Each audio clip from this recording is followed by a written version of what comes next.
Hello student, welcome to our YouTube channel commerce efficiency. आज की class में continue करेंगे टॉपिक जो हमने लास्ट क्लास से स्टार्ट किया हुआ है, अकाउंटिंग टर्मिनोलॉजी।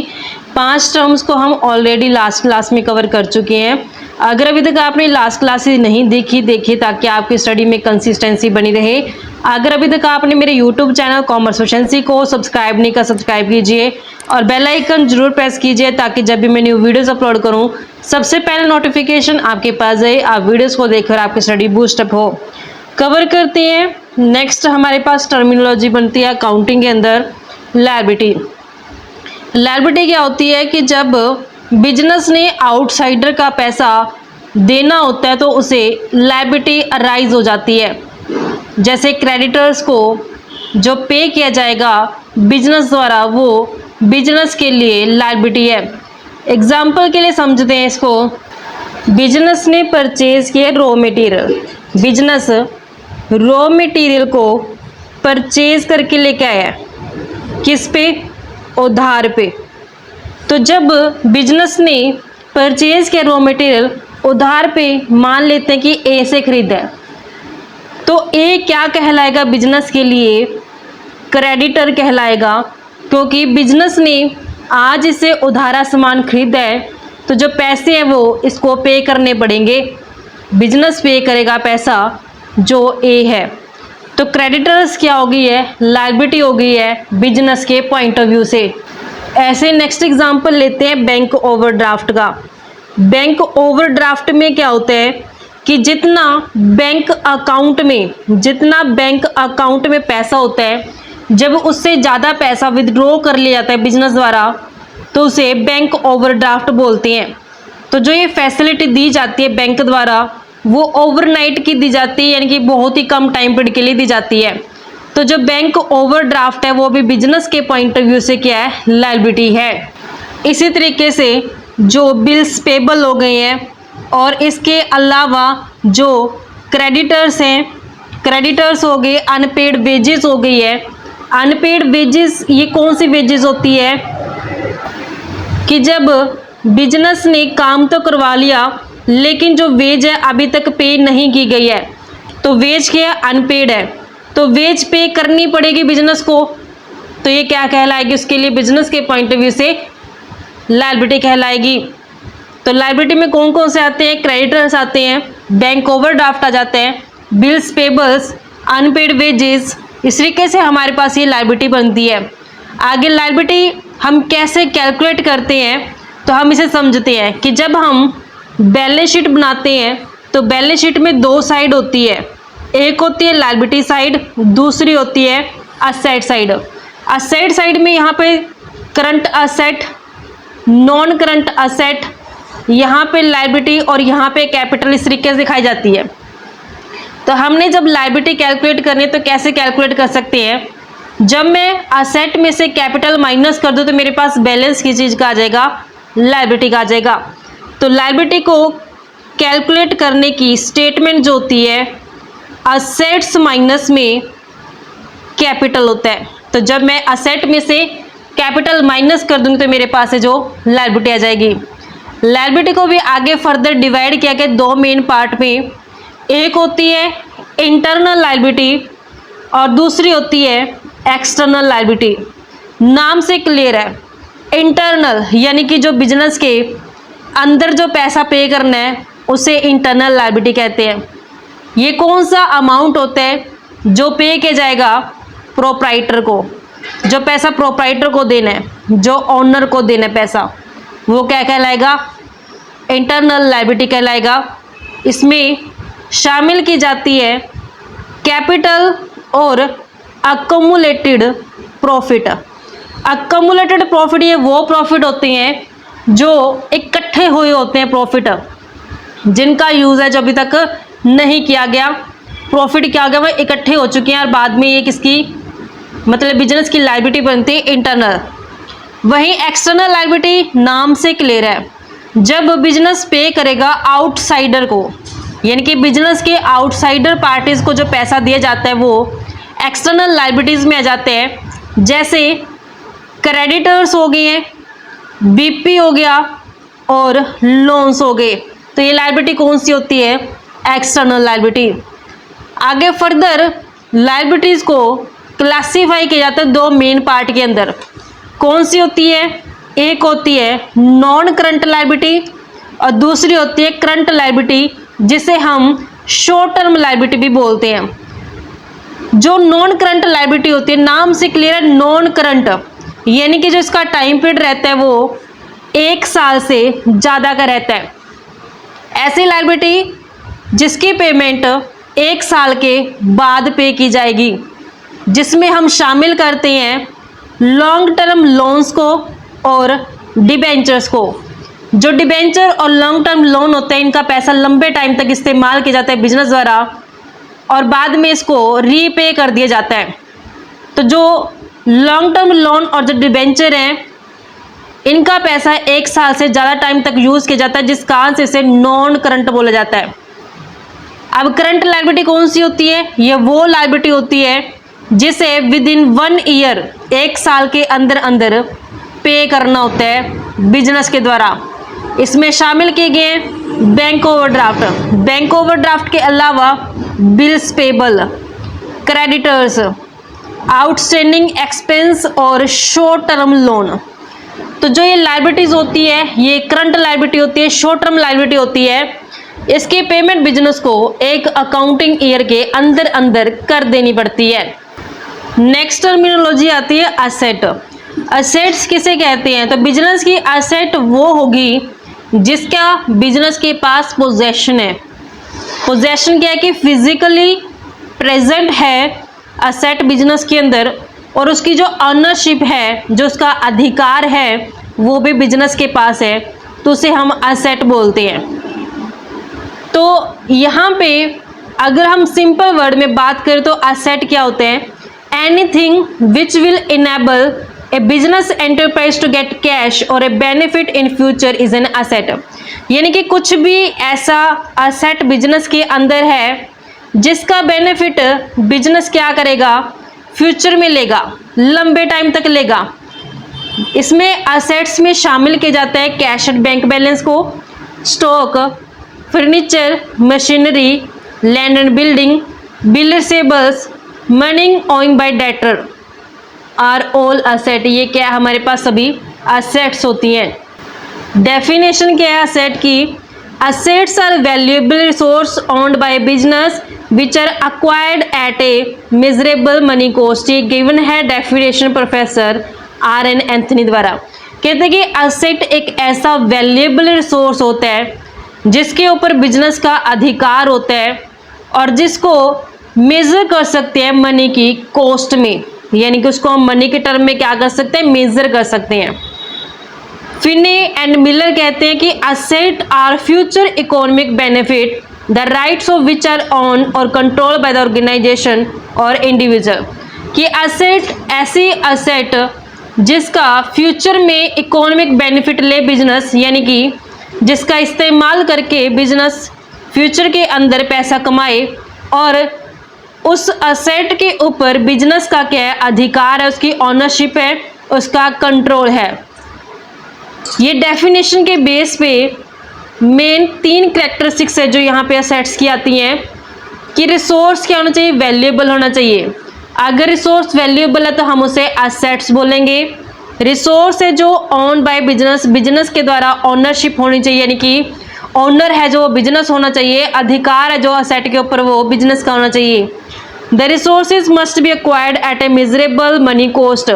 जो रिसोर्स है उसको हम मनी कॉस्ट में मेजर कर सके तो उसे असेट बोलेंगे। असेट को क्लासीफाई किया गया है कैटेगरीज के अंदर। जैसे फर्स्ट कैटेगरी आती है non current asset. Non current asset ऐसी असेट होती है जिसका बिजनेस लंबे टाइम तक इस्तेमाल करता है और उससे गुड्स और सर्विसेज को प्रोड्यूस करता है और इनकम कमाता है। नॉन करंट असेट ऐसी असेट जिसको बिजनेस में एक बार खरीद लिया और उस असेट का इस्तेमाल लंबे टाइम तक किया जाता है बिजनेस द्वारा गुड्स और सर्विसेज को प्रोड्यूस करने के लिए और प्रॉफिट कमाने के लिए। जो नॉन करंट असेट्स होती है ये सेल पर्पस के लिए नहीं होती। जब बिजनेस नॉन करंट असेट को खरीद के लेके आते हैं तो उस असेट को बिजनेस के अंदर इस्तेमाल किया जाता है ताकि उससे आगे फर्दर गुड्स और सर्विसेज को प्रोड्यूस किया जा सके और उस गुड्स और सर्विसेज को बेच के पैसा कमाया जा सके। तो यहाँ पे नॉन करंट असेट्स के एग्जाम्पल आते हैं land and building, plant and machinery, computer, motor vehicle, furniture etcetera. जो ये असेट्स होती हैं एक बार खरीद ली जाती हैं, इसमें जो पैसा लगता है वो बहुत बड़ी अमाउंट लगती है। तो एक बार इसमें पैसा लगने के बाद इसका इस्तेमाल बिजनेस द्वारा लंबे टाइम पीरियड तक किए जाते हैं आगे फर्दर इनकम को जनरेट करने के लिए। जो नॉन करंट असेट्स होती हैं फर्दर इसे डिवाइड किया गया है दो पार्ट्स के अंदर, टेंजिबल असेट और इनटेंजिबल असेट। टेंजिबल असेट्स ऐसी असेट्स होती हैं जिनका फिजिकल एग्जिस्टेंस होता है, जो फिजिकली प्रेजेंट होते हैं, जिनको हम देख भी सकते हैं और छू भी सकते हैं, जैसे लैंड हो गई है, बिल्डिंग हो गई है, प्लांट, फर्नीचर, स्टॉक और कैश। ये ऐसी टेंजिबल फिक्स्ड असेट है जो फिजिकली एग्जिस्ट करती हैं और जिनको हम आसानी से देख भी सकते हैं और छू भी सकते हैं। वहीं अनदर क्लासिफिकेशन आते हैं इंटेंजिबल असेट। इंटेंजिबल असेट ये वो फिक्स्ड इंटेंजिबल असेट होती हैं जिनका फिजिकल एग्जिस्टेंस नहीं होता, जिन्हें सीन और फेल्ट नहीं कर सकते, ना ही तो हम इसे देख सकते हैं ना ही इसे हम महसूस कर सकते हैं। लेकिन जो ये इंटेंजिबल फिक्स्ड असेट्स होती हैं ये वैल्यूएबल होती हैं, जिस कारण से इसे बैलेंस शीट के अंदर है जो दिखाया जाता है। एग्जाम्पल के लिए goodwill, patent, trademark, prepaid expenses. जैसे एग्जाम्पल के लिए जो पेटेंट है वो बिजनेसमैन की हेल्प करता है, जो उसने गुड्स और सर्विसेज को प्रोड्यूस किया, जब उसके ऊपर उसका पेटेंट लगा होगा तो आसानी से कंज्यूमर क्या कर सकता है, उसको सेपरेट कर सकते हैं दूसरे कंपनी के प्रोडक्ट से। वहीं दूसरी तरफ अगर गुडविल की बात करें तो गुडविल भी क्या करते हैं, कस्टमर को अट्रैक्ट करती है। अगर गुडविल अच्छी है एक बिजनेस की तो वहां पे कस्टमर क्या होंगे, ज़्यादा अट्रैक्ट होंगे। तो गुडविल भी क्या एक वैल्यूएबल है जो क्या करती है, कस्टमर को अट्रैक्ट करने का काम करती है। पेटेंट से जो प्रोडक्ट होता है वो डिफ्रेंशिएट कर सकते हैं हम दूसरे कंपनी के प्रोडक्ट से। तो ये सभी असेट्स जो होती हैं ये वैल्यूएबल होती हैं, इनकी हेल्प से जो बिजनेस होता है वो प्रॉफिट कमा पाता है, जिस कारण से इसे बैलेंस शीट के अंदर असेट साइड पे दिखाया जाता है। जो वैल्यू होते हैं इंटेंजिबल असेट की ये बेनिफिट के ऊपर बेस्ड होती है, जो फैसिलिटी अवेलेबल होती है बिजनेस को उस असेट से उसके ऊपर बेस्ड होती है। तो उस वैल्यू को हम बैलेंस शीट के अंदर असेट साइड पे दिखाते हैं। नेक्स्ट आते हैं करंट असेट। करंट असेट ये ऐसी असेट होती हैं जिसे बिजनेस एक साल के अंदर अंदर कैश में कन्वर्ट कर सकता है। इसे हम शॉर्ट लिव्ड और एक्टिव असेट भी बोलते हैं। एग्जाम्पल के लिए डेटर्स, ये डेटर्स जो होते हैं इसको हम एक शॉर्ट टाइम पीरियड के अंदर कैश में कन्वर्ट कर सकते हैं। स्टॉक वो क्या करते हैं, कॉन्टिन्यूसली सेल करते जाते हैं और कैश रिसीव करते जाते हैं। बिल रिसीवर्स बाद में कैश में कन्वर्ट हो जाते हैं। जब डीलिंग की जाती है बिल्स के अंदर तो वो विद इन 1 अकाउंटिंग पीरियड के अंदर अंदर कैश में जो कन्वर्ट हो जाती है। डेफिनेशन गिवन है institute of certified public accountant USA द्वारा कि करंट असेट के अंदर शामिल किया जाता है कैश और अदर असेट्स को और रिसोर्सेज को। ऐसे असेट और ऐसे रिसोर्स जिनको हम कैश के अंदर कन्वर्ट कर सकते हैं एक ऑपरेटिंग साइकिल के अंदर, जो नॉर्मल ऑपरेटिंग साइकिल होता है बिजनेस का, उसके अंदर अंदर हम इन असेट को कैश में कन्वर्ट कर लेंगे। जो प्रीपेड एक्सपेंस होते हैं इससे हमें कैश रियलाइज नहीं होता। प्रीपेड एक्सपेंस का मतलब क्या होता है, प्री मतलब पहले, पे मतलब कि पे कर दिया गया है। मान लेते हैं कि 2026 का खर्चा था वो 2025 में ही पे कर दिया, एडवांस में पे कर दिया, तो ऐसे एक्सपेंस को क्या कहा जाता है, प्रीपेड एक्सपेंस कहा जाता है। तो जब 2026 में जाएंगे तो उस केस में हमने क्या करना है, जो प्रीपेड एक्सपेंस है उसके लिए फर्दर किसी भी तरीके की कैश है जो रियलाइज नहीं होने वाली, क्योंकि प्रीपेड एक्सपेंस के हमने असेट से जरूर दिखा दिए लेकिन इससे जो कैश है जो रियलाइज नहीं होता ये करंट असेट के अंदर शामिल किए जाते हैं, क्योंकि जो इनका बेनिफिट होता है वो फ्यूचर के अंदर बिना किसी फर्दर पेमेंट के लिया जाता है एक बिजनेस के द्वारा। क्योंकि जब ऑलरेडी 2026 का खर्चा 2025 में पे कर दिया गया, तो जब 2026 में जाएंगे तो 2026 में उन खर्चों का हम बेनिफिट लेंगे, लेकिन उसके लिए सिर्फ फर्दर पेमेंट करने की हमें कोई भी ज़रूरत है जो नहीं पड़ेगी, क्योंकि उसकी पेमेंट ऑलरेडी जो हो चुकी है। करंट असेट को हम फ्लोटिंग असेट और सर्कुलेटिंग असेट भी कहते हैं। जो असेट्स होती हैं इनमें कॉन्टिन्यू चेंजेस होते जाते हैं। कॉन्टिन्यू चेंजेस का मतलब क्या, इसको एग्जांपल की हेल्प से समझते हैं। बिजनेस ने परचेज किया है, बिजनेसमैन ने परचेज किया है गुड्स, परचेज की है गुड्स, लेकिन किस में, कैश में। तो गुड्स परचेज की गई बिजनेसमैन द्वारा कैश में, और आगे यही गुड्स क्या कर दी गई, ये गुड्स आगे सेल कर दी गई एक्स को, लेकिन उधार में बेच दी। कैश में खरीद के गुड्स उधार में आगे एक्स को जो बेच दी गई है। तो यहाँ पे एक्स क्या कहलाएगा बिजनेस के लिए, डेटर कहलाएगा। ये एक्स बिजनेस के पॉइंट ऑफ व्यू से क्या होगा, डेटर, क्योंकि बिजनेस ने इससे क्या करना है, पैसा लेना है। तो यहाँ पे जो स्टॉक था वो किस में कन्वर्ट हो गया, डेटर में, क्योंकि जो गुड्स परचेज की गई थी तो ये क्या कहलाती है, स्टॉक, क्योंकि गुड्स खरीद के हमने कहाँ डाल दी, स्टॉक में। तो जब इसको गुड्स को आगे सेल कर दिया गया उधार पे, तो ये स्टॉक किसमें कन्वर्ट हो गया, फर्दर डेटर में। तो फिर अगर इस एक्स से, इस डेटर से अगर बिल रिसीव होते हैं तो यही डेटर किस में कन्वर्ट हो जाएंगे, बीआर में। और जब पेमेंट का टाइम आएगा तो फिर इन्हीं बिल रिसीवेबल के बदले क्या मिल जाएगा, कैश मिल जाएगा। तो यहाँ पे जो करंट असेट थी उसका नेचर था चेंज हो गया। गुड्स परचेज की, स्टॉक कहलाई, स्टॉक को आगे फर्दर गुड्स को सेल किया एक्स को उधार पे, एक्स डेटर बन गया। स्टॉक किस में कन्वर्ट हो गया, डेटर में। डेटर से बिल रिसीव हो गए तो बीआर बन गया। फिर जब पेमेंट का टाइम आया तो इस बीआर से क्या होगा, कैश रिसीव होगा। तो ये चेंज होता गया इसका नेचर जो करंट असेट थी। फाइनली जो करंट असेट थी वो किस में कन्वर्ट हो गई है, कैश में कन्वर्ट हो गई है। नेक्स्ट आते हैं कि जो हम असेट हैं, करंट असेट, इसे बैलेंस शीट के अंदर लिक्विडिटी ऑर्डर में दिखाते हैं। लिक्विडिटी ऑर्डर का मतलब क्या होता है कि कौन सी असेट जो कम टाइम में कैश में कन्वर्ट हो जाएंगी वो तो हम सबसे पहले लिखते हैं। जिन असेट को कैश में कन्वर्ट होने के लिए ज़्यादा टाइम लगेगा, यानी कि जिस करंट असेट को कैश में कन्वर्ट करने के लिए लंबा टाइम लगेगा, डिफ़िकल्ट रहेगा, उसको हम सबसे लास्ट में लिखेंगे। तो लिक्विडिटी ऑर्डर पे हम करंट असेट को जो लिखते हैं, जो जल्दी कैश में कन्वर्ट हो जाती हैं असेट उन्हें पहले लिखेंगे, जो लेट कैश में कन्वर्ट होती है करंट असेट उसे बाद में लिखेंगे। तो यहाँ पे लिक्विडिटी ऑर्डर रहता है सबसे पहले कैश इन हैंड।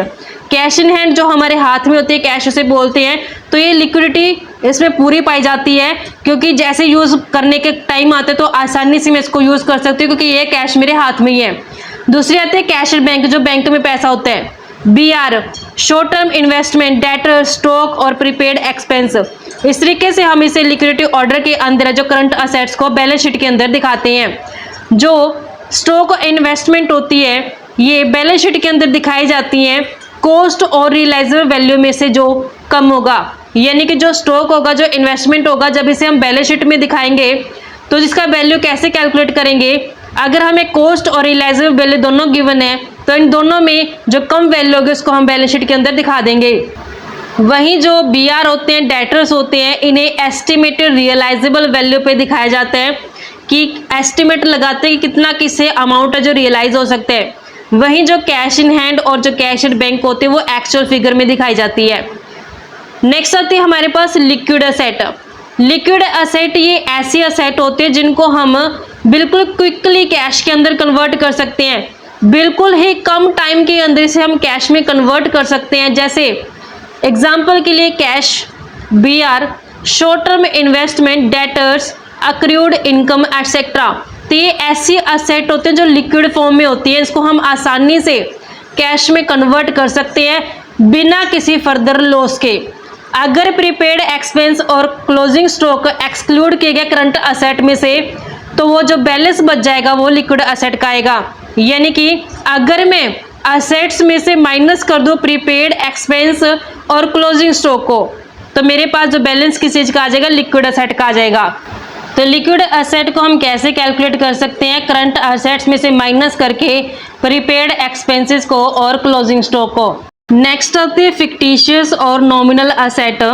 फिक्टिशियस और नॉमिनल एसेट ये ऐसी एसेट्स होती हैं जिनकी कोई भी मार्केट वैल्यू नहीं होती, जिसकी कोई भी रियलाइजेबल वैल्यू नहीं होती, जिसको हम कैश में जो रियलाइज नहीं कर सकते और ना ही इसका कोई फर्दर बेनिफिट ले सकते हैं इस एसेट का। इसमें शामिल किए जाते हैं debit balance profit and loss account का, जो एक्सपेंडिचर अभी तक राइट ऑफ नहीं किए गए, जैसे एडवर्टीजमेंट एक्सपेंसेस, ये हमारे पास फिक्टिशियस और नॉमिनल एसेट होती हैं। जो ये एसेट होती है एक्चुअल में एसेट नहीं होती, इसको एसेट साइड दिखाया जाता है सिर्फ इस पर्पस के लिए ताकि हम ट्रांसफ़र कर सकें इन्हें प्रॉफिट एंड लॉस अकाउंट के अंदर जैसे जैसे टाइम पीरियड है जो बीतता जाएगा।